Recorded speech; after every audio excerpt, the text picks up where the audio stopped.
as Fnatic chooses it, meaning first pick would head over to Granit.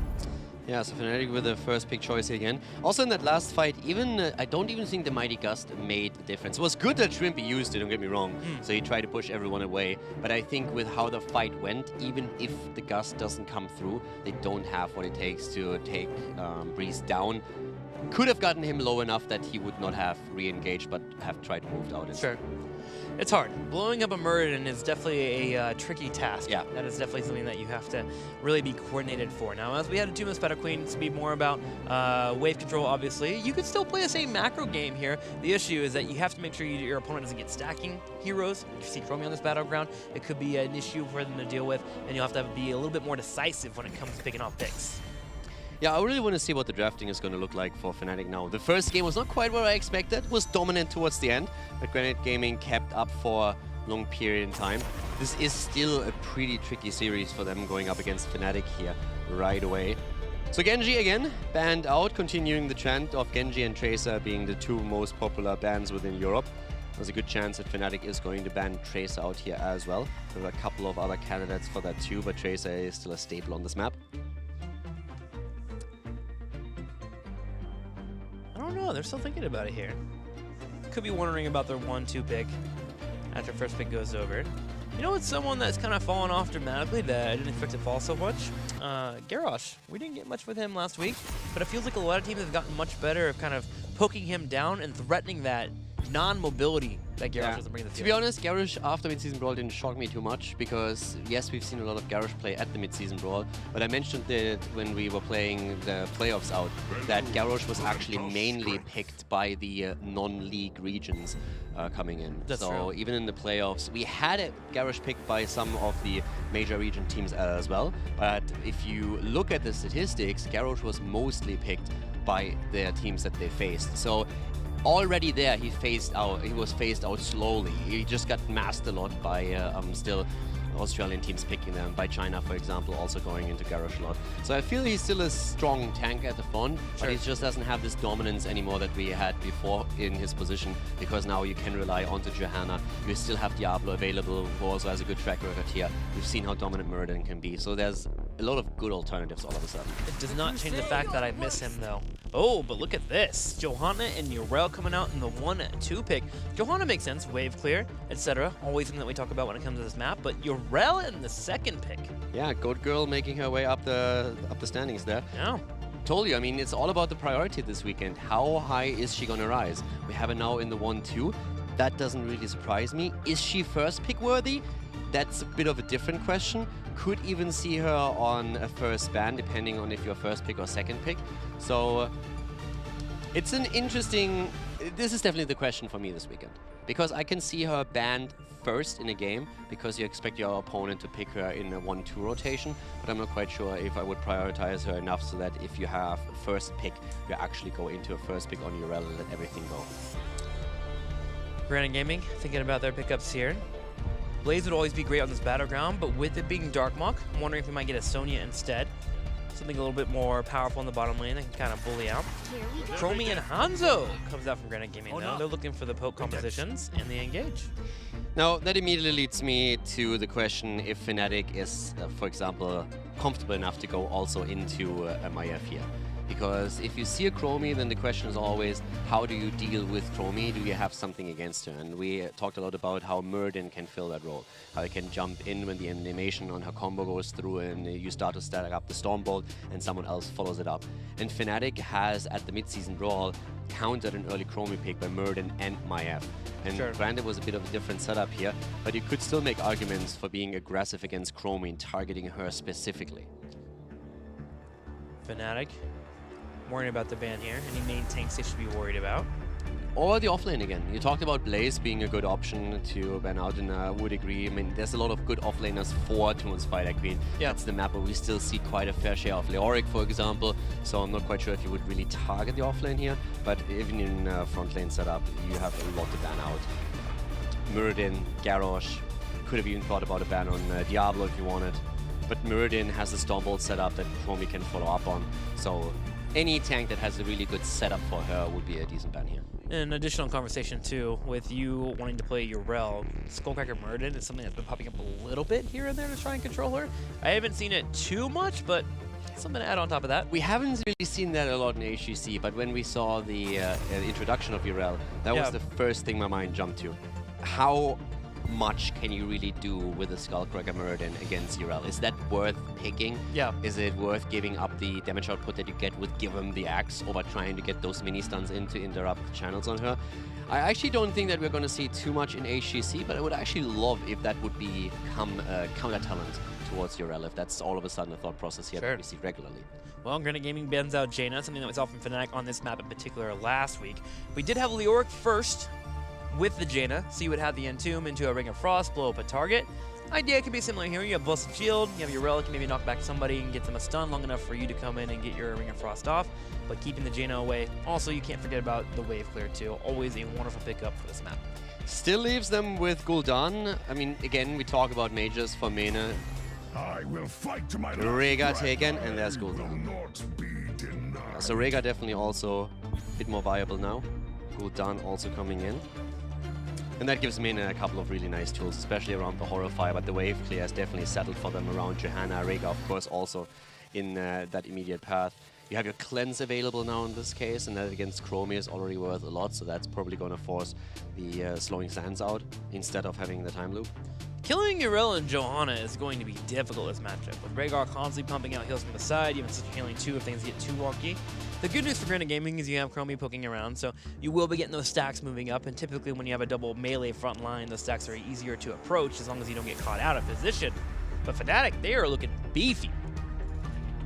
I'm currently wondering what Granit Gaming is going to go for in terms of their tank. I mean, there's always the Stitches factor that you can think about. The problem is I don't really see it in this setup.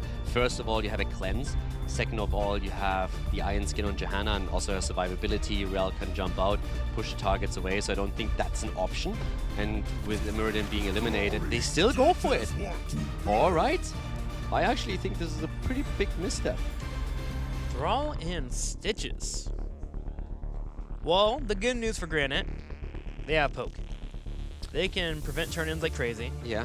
If they can find a Dragon's Eye into a Sandblast, maybe kill Gul'dan or Rhaegar, that's when they get step forward. There's always hook potential too.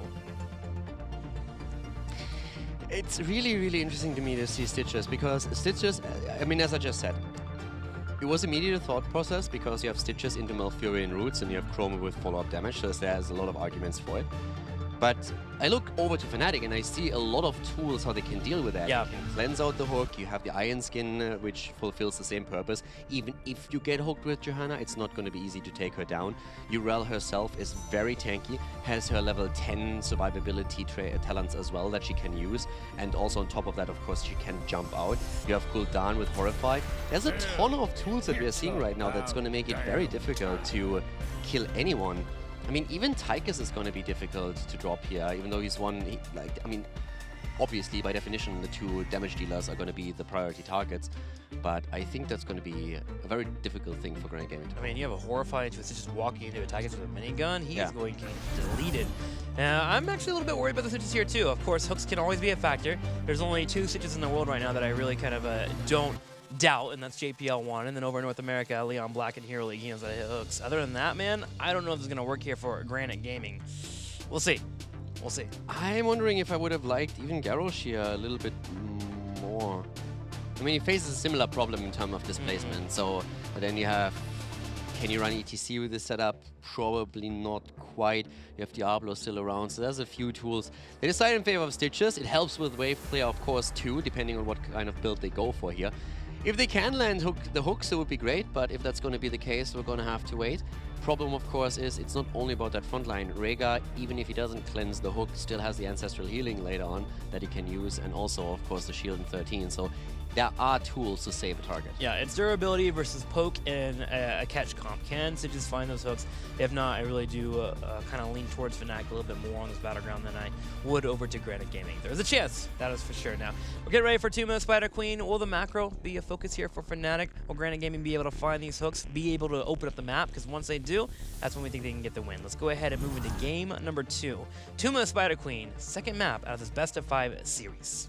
Fnatic is in the lead already, and they're going to try and make this a 2-0 now. Starting towards the left side of the map, we have our Swedes. Well, but now they have a little bit more diversity here. We have Mena already on Gul'dan. We have Breeze on Johanna, Last Hope on Urel, Schwimpy on Tygas, and Smexy on Rhaegar. On the right side, looking to Nande. Can he stack that Chromie? Dark Mark on Thrall, Wolfjo on Malfurion, Raid Boss on Stitches, and Memecraft back on Hanzo. Let's check out Last Hope here again. The 20-year-old Serb is doing so far pretty well, even though his Dehaka player on the last map was not quite as flashy as we've seen him last week. But still, again, a Tigers composition for Schwimpy here and for Fnatic, so they're going to try and burn the front line down with the bigger they are whenever they get the chance, especially against Stitches. Stitches already moving into a slam build here, by the way. Look at Raid Boss and Nande. They actually set a time trap in this top left corner. They're going to try and get a bit of a cheesy pick here. Maybe if one of the squishies walk onto that time trap at the top left, Raid Boss can fall up into a hook, into a Malfurion hook, and that's how Granit Gaming can get their first kill. So let's keep an eye on that here, see if it actually pans out for them the way they want to, while the bottom lane has Urel and Tygas pushing against Thrall.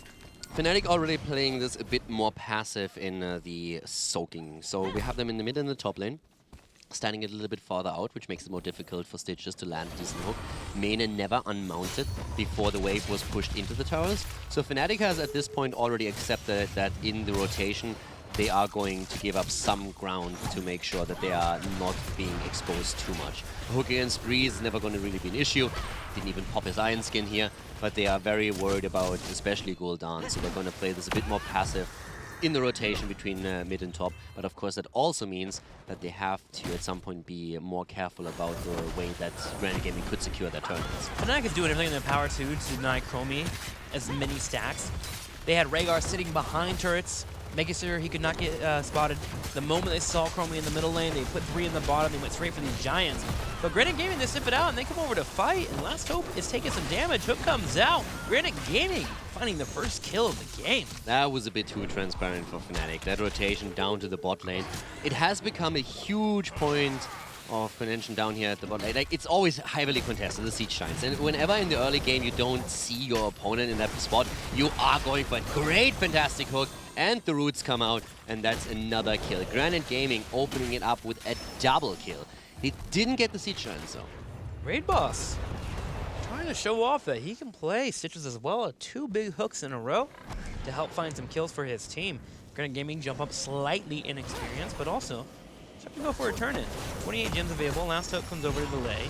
There is a hook available, but with no damage nearby. Raid Boss is going to go for it. Gul'dan gets taken out by Nande and Memecraft as Hanzo is able to deliver the arrows.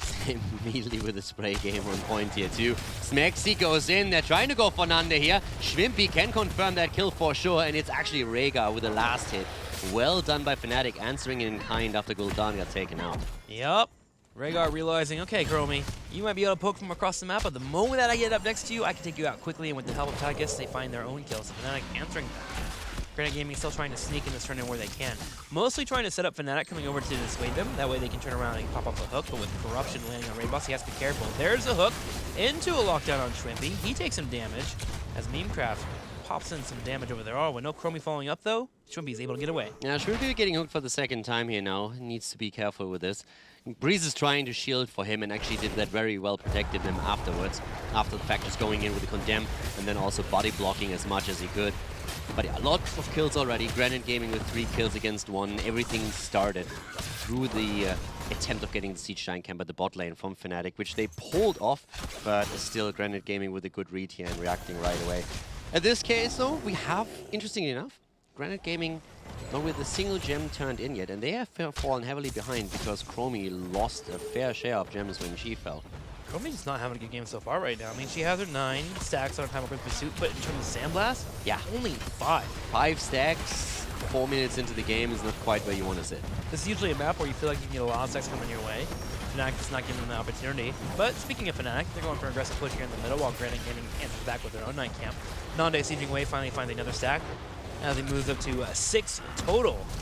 Granit Gaming stepping forward, having their own night camp, trying to go for a hook here or a turn-in, and they elect to go for a turn-in, but Johanna already scouts it out. Breeze not allowing for it to be dropped off. Yeah, Fnatic is just not allowing, exactly, they're not allowing any drop-offs at all. At 16, finally someone secured at the bot lane, but now we have 48 still in the hands of Fnatic, another 2, and this is going to be a Webweaver wave for the team in blue. So they're doing well here. I think Urel actually was a bit late on interrupting Darkmoor down here at the bottom. That was a nice move. Good damage against Darkmoor here by Shrimpy after Last Hope pushed him into the wall. Great job by them. And they're of course now working towards that first turn-in as well. Speaking of Last Hope, level 7 talent has been picked up for him. This is a battleground that you can get away with not moving into Divine Steed. Although I still feel like there is value in it, especially in the middle of the team fight. Last Hope trying to buy some time here as he contests against Granit Gaming and will be able to jump out while Shrimpy takes a bit of a beating once again. Now 2 more gems need to go in for Fnatic and they'll have the first turn in the game. Granit Gaming in the bottom lane having trouble though as Darkmoor finally gets caught. That was a really, really nice play there. Last Hope pushing him back. Smexy jumping in and then slowing him down with a totem. There was no way for Thrall to get out of this anymore after that. Shrimpy in particular, of course, ready with his level 4 trade, just burning him down, taking him apart. At the top, Memecraft finally completing his quest, but at the same time, Breeze has him already in a big spot. And someone didn't do his math lessons there. Meme going for his turn in, Mane, as he goes in for AS3 gems. Hook comes out, Root hits 2. But there's no follow-up there. Romy just a little bit too far out with looking at the bottom Webweaver, and Memecraft low on health, he just couldn't move in. But still no turn-in for Fnatic. Now, they got the kill, but they didn't get the turn-in. So we are heading into level 9 already as is. Granit Gaming is half a level behind. Fnatic definitely the one pushing the agenda at this point, but we haven't seen that turn-in yet. And by now, both teams have enough gems to complete it. It's all about who can get it first. With having the Slowing Sands online, Nande is able to control that bottom by himself. Means Granit can make a play for the top. But Poe coming in from Smexy and Shrimpy, able to get it. Finally a hook connects though as Smexy gets locked down and he gets blown up. Granit Gaming finding a few more kills here. Now they need this turn. They really need it before 10 hits. I'm actually impressed by how well the Great Boss and Wolf Joe set up the kills here. Hook and the Roots are so well synergized in every single one of these attempts that they got a lot of the kills, but I actually did not think they could get them. So that works really well. Whenever you have Malfurion roaming with Stitches, that is already a huge threat, and that works out so far much better than I thought. It's not really Urel and Johanna that they target. I mean, obviously that's not really the targets you want to go for, but I'm pretty impressed that Raidboss is able to sneak these hooks into the backliners the entire time. It's made a bit easier by, let's say, for example, Smexy showing himself there and then moving back in a straight line. But still, like, Raidboss is taking those opportunities and he gets them. But in this case, he might actually fall. The 10 is there. Sundering, whiffed, and down goes Stitches. The arrow is in though, and that's the end of Smexy. But Granit are able to get Rhaegar back. Last Hope goes in, diving on top of Memecraft. Memecraft trying to do his best here to poke where he can. Ardent Defender comes out to try and keep him alive, but they stop attacking him, so he's going to get healed up. Last Hope trying to buy as much as he can, but he gets picked off as well. Granit Gaming finds a 2, but with Odin coming out, they're trying to take down Darkmoor. If they can kill him, that's 36 gems. There he goes, he falls. Memecraft trying to get over there to grab those gems. Yeah, I'm not quite sure if that's going to work out for them. Memecraft didn't get them. Wolfjaw has 27 now, though. Not quite the same amount, but Chromie gets body block, condemn, and that's the kill. Shrimpy takes him down, and that's all of a sudden a massive amount of gems lost. That's a turn-in for the blue team. Fnatic is taking the first objective. 8 minutes into the game, 5 kills against 6. Granit Gaming and Fnatic really at each other's throat at this point. Quite the brawl, that is for sure. The good news for Granit Gaming is Odin was using that team fight. Now, granted, they did lose a few gems, but this means that Fnatic can't commit to the idea of completely focusing down a fort, so Granit Gaming should have a chance here to actually clear out these waves, so that is helpful for them. But still, losing, what, 20 gems there? Definitely going to hurt them in the long run of the game. Yeah, I think they might have lost even more. I mean, we have, by the way, talking about Urel, of course, we talked about Aegis of Light on level 4, but at this point we have Avenging Wrath even prioritized a little bit more with the Holy Avenger taken, so the cooldown reduction is going to be super important. Yeah, once again, Last Hope creating space, jumping in deep against Darkmoor, hopping out immediately. But that opened up a lot of space for Shrimpy so that he could just destroy the fort with the help of the Webweaver. And talking about destroying things, they are going to destroy Stitches here. A nice Horrify comes out of Nene as he makes sure that they can secure the kill. That is definitely an issue with Stitches. If you get engaged upon and you can't escape, you will be taken out. And Mene is ensuring that every single time by dropping down the Horrify and pulling him back into the fight. Fnatic gets support on the bottom, and they're hoping to get more as they put the fort in the middle, down to half health, and they are a sliver away from hitting level 13. Ton of damage on it already. And of course with the Horrify that we pointed out, if you have Tigers next to you and he can just use the bigger they are and burn Stitches down, then there's just no way for him to survive. Talking about quest talents, by the way, I just want to highlight again that currently Mene is sitting at 25 for his Echoed Corruption. Oh, Darkmook is in trouble here. Oh, that hurts. Yeah, no way. He just face-checked that bush, and that didn't work out for him at all. You were looking for a little bit more fight after game number 1 from Fnatic, and they are bringing it to you, especially now here in the mid-game. Now even taking a leading kill, 7-6. And you were talking about stacks before you got a chance to look at it. Chromie, my oof. That hurts me. 19 stacks out of the 60 she needs. Nande just unable to deliver so far, not really having that room as Fnatic has been doing a really good job of playing around the Sandblast that have been coming out. Now they have a lot of dodge here. It's not only the Sandblast but also the hooks, and the hooks of Raid Boss, they definitely connect, but Chromie is having a lot of trouble here. 19 stacks, 10 minutes into the game, not quite where you want to be at. As again the pressure, already the best shield, good hook. Nature's Cure being used, and then the helping hand from Raid Boss making sure that Chromie is not going to fall in this case. But the forts are going to fall. Middle and top taken out. Even room here to make a play for that keep wall. Tiger still has Odin here. Shumpi wants to fully commit to the idea of sieging down this area. And they'll go ahead and do so here in the middle as they clear out the first turret and look towards the second. Yeah, Valen's Chosen now even used by Yrel on level 13, so the spell power increase that we have. Don't really see that too much yet, but of course we talked about the increase in the damage output that Yrel now has in the live version of the patch, making it a bit more attractive here. Darkmook also. Another arrow. For me, the question here was really, could they have delayed it a little bit and secured a kill against Thrall if Shumpi doesn't show, but they don't have the Blessed Shield of Johanna, so there was no way for them to actually get the stun in. So outside of a Horrify, I don't think they had an opportunity to really take him down. Granit Gaming had a pretty solid early game, but they are starting to look like they're getting desperate here. That's a second another arrow, flinging across the map there after someone's been engaged upon. Really trying to force these fights. And I mean, it makes sense when you look at the numbers. You're trying to get that fight before level 16. I felt like there was some more time there. They could have set that up and then also move in for the hook. You need to relax a little bit here. Wait on your next cooldown and get the fights that you want. Yeah, and the problem is that they want to fight right now, but they're not really getting it. Fnatic is in a spot where they're going to hit 16 any moment, so Granit Gaming is actually backing off since they don't want to find themselves in another fight where they are talent down. Also didn't want to fight without a minion wave being present.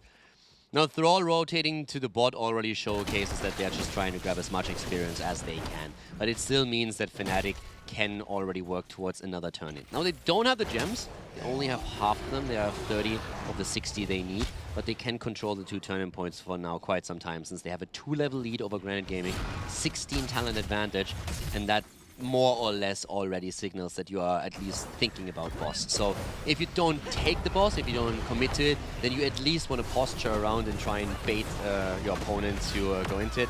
They just have to be careful because there's still the Stitches factor to be considered. Nande's got it out, but already it's down to a little under half health without Malfurion and Thrall being nearby. Granit Gaming will not be able to take this down. Instead, they're going to try and go for a Hail Mary poke. Nande unable to connect, and there's the boss being grabbed. Are we getting to a point here where Granit Gaming needs to consider maybe paying fishing hook at level 16, just go for these hooks and try to find a combo, or do you think we stay with the W build and they keep trying to fight Fnatic on even footing? That was an interesting critic while. He was really scared of that flank. He wanted to have that movement speed advantage, and that did not quite work out. Or he was feeling septic. One of the two. Yeah. It was a bit odd though. Like, okay, he was really scared to be picked off there. But yeah, so to come back to your question, I think fishing hook is actually something that they might have to consider here. But I feel they're so far behind that it makes very little difference. I would probably just like try and get the slow instead and hope to get a follow-up through either Chromie or Thrall for this. But right now, I think either one is, they have to win a fight and get a kill somewhere. And here's the Horrify again, and Stitches gets burned down. It survives for a bit longer. There comes the arrow. Only it's the backline, but that's enough to keep them alive for now. Problem, of course, is that the keep is still gone, and they are still 2 levels behind. But they're trying to go for Last Hope. There's the Ancestral, though. Keeps him alive for now. Last Hope still jumping. I mean, Yrel is jumping until she's blue in the face, but she might not be able to get away from this one. Hook connects. So does the arrow. Down she goes. Last Hope is dead. As we see both of the damage dealers rotating towards the mid and the bottom lane to make sure that the Web Weaver is not getting too much. Not enough hops there for Yrel. The Web Weavers actually do a decent amount of damage here. Middle side, bottom fort might fall. Yeah, it's gonna fall. Keep in mind, they have enough gems for a second turn. So this could actually work out really well for them because they're on even talents now. And yep, they're jumping in. They want this fight. And Fnatic should really try and dodge it because we are going to find a spot in which the next Web Weaver phase could be initiated by Granit Gaming before we have Yrel back and able to contest this. Oof. Pokemon's coming out there to get Johanna. Iron Skin just in case. Yep, they're the turn-ins, and they're going to get another Web Weaver phase. Fnatic should be able to clear this up. You got Golden, you got Tychus, Odin about to pop up too. But Granit Gaming putting their foot down. They're not going down without a fight. They do lose their keep in the top right corner. Fnatic committed completely towards it with that Odin, as you witnessed earlier. So that catapult pressure will help out with the Web Weavers coming in. Granit Gaming even bolstering this push with Giants to the south. They don't have Stitches here. They need to be careful because Fnatic is sniffing it out. Yeah, Fnatic, of course, sees it after the turn-in has been started. Reese is still thinking about it. He actually used the Blast Shield there. Yeah, he did. It was actually soaked by Broccoli. I was just about to talk about how he could try and initiate with it, but he actually used it, and it got soaked up by Malfurion's root. So, good job. Great, boss. Can you hit a hook here? Stepping up, trying to find one. A little bit too far away. He didn't go into fishing hook, by the way. I really like that. Pulverize here, the slow is definitely worth a little bit more in the team fights. And now they're starting to close the experience gap. But Fnatic still has a pretty significant lead. They're 1.5 levels ahead. That will change slightly now that Granit Gaming has more Web Weavers coming down. So they're going to take the fort in the mid lane, potentially the one at the top. But the question still remains, can they do enough? Great boss steps up. He's looking at Mana here, trying to slow him down when he comes out from the gate, but not enough room here for him to go for a hook. Yrel on clearing duty as she works on the top lane. Fnatic can work on middle afterwards, and they should be just fine. But that turret does fall. Second fort also falls. But Granit Gaming, despite this massive push, are still a level behind. Fnatic needs to play it safe, work towards that 20, while at the same time, Granit Gaming needs to find a fight, and they're looking for it. You look at Raid Boss, he is posturing. He is trying to find that hook, but nothing opens up. I'm still in this weird spot where I look at the last game and I look at this one, and I have to say that did Granit Gaming step it up, or is Fnatic falling off a bit compared to last week? That's a question that I can't really answer just yet, but we're still talking about a team that wants to contest the #1 spot. And of course, Fnatic has a bit more time to really find the synergy with Last Hope, but they looked very solid last week against Team Liquid. But right now, there's definitely a couple of weaknesses. 7 deaths against you, against Granit Gaming, which we expected to be one of the weaker teams in the league, is not quite what you're thinking about here. So I can't decide if Granit Gaming just stepped it up or if Fnatic is making too many mistakes that can be exploited. It's a bit early in the series, but kind of put in the camp of both there. I feel like Granit Gaming, one, they're playing a pick composition. And sometimes pick compositions, you're having a bad day, right? You get hooked occasionally, and things just aren't working out for you. So I feel like in that front, Fnac's making a few mistakes here and there, but Raid Boss, he's been pretty good on the tank role so far. And you mentioned it earlier, him and Wolfjo are really synergistic right now. And so I think it's a little bit of both here. Yeah, no, I would agree. Like, the Stitches and Malfurion comp has always been strong, but they are really playing it quite well. And the way that they chased some of these kills was pretty well done. I love the kills that Fnatic got because it showed a lot of synergy from them too, where we had an initiation, a Horrify following it up, and then the damage being pushed out. But especially the snap damage output that we see from Granit Gaming after a hook and the attempt to blow up a target was pretty well executed too. It's just an interesting dynamic for me considering last week. We're still early in the phase 2 of 2018, so there's still a couple of question marks. Well, talking about hits. Talking about question marks, 31 stacks on Chromie. That's a big question mark for me.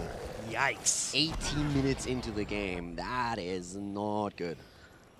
Yeah, that definitely hurts as a Chromie player. At that point, you're just kind of sitting on Bronze Talons and your Dragon's Eye for trying to get those kills. Tough game for him, for sure. Well, Fnatic is level 20, and they'll be looking for a death push here. They have Odin, big red button. They can siege away like crazy, especially here in the middle lane. Work their way to the top side if they have to. Help out the catapults and maybe push for a core if they can find a kill. Yeah, now with the level 20 talents, of course, this is going to get a little bit spicy, as you already said. This is the moment when you are trying to push that in. Seraphim has been taken by Rel as the 20, so you have your own... It's actually crazy, like the 10-second cooldown for a 2-second unstoppable is absolutely fantastic for survivability. You're going up against the hook, so you love that even more. We have the rewind on Rhaegar's side, so even more heal power coming out, the big red button, and they are attempting to siege up on this for sure. There's the Odin already, big red button comes out, and it is time to slaughter that key. And that Odin actually dodged the hook as well that came out. Nande's all by himself, getting a couple of healers, but Last Hope is just jumping like crazy. That's 2 jumps in a few seconds here.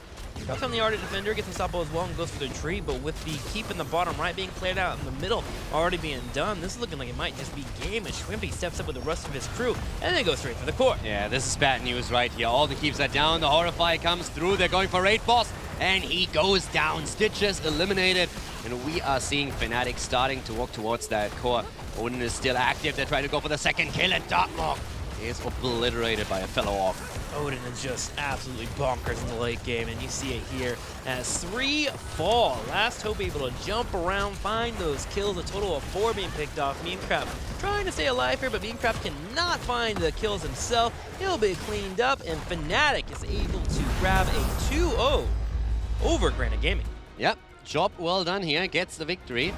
And I want to come back on this, like, are they as dominant as you would expect them to? Because it feels always a little bit silly. You have a team that leads with a 2-0, so the question is always, what else do you want? Yeah. They're getting the wins. But for us, it's just really interesting because we're trying to evaluate still, where are the teams? Where's the power level of all of these teams? And last week, we just saw Granit Gaming outmatched.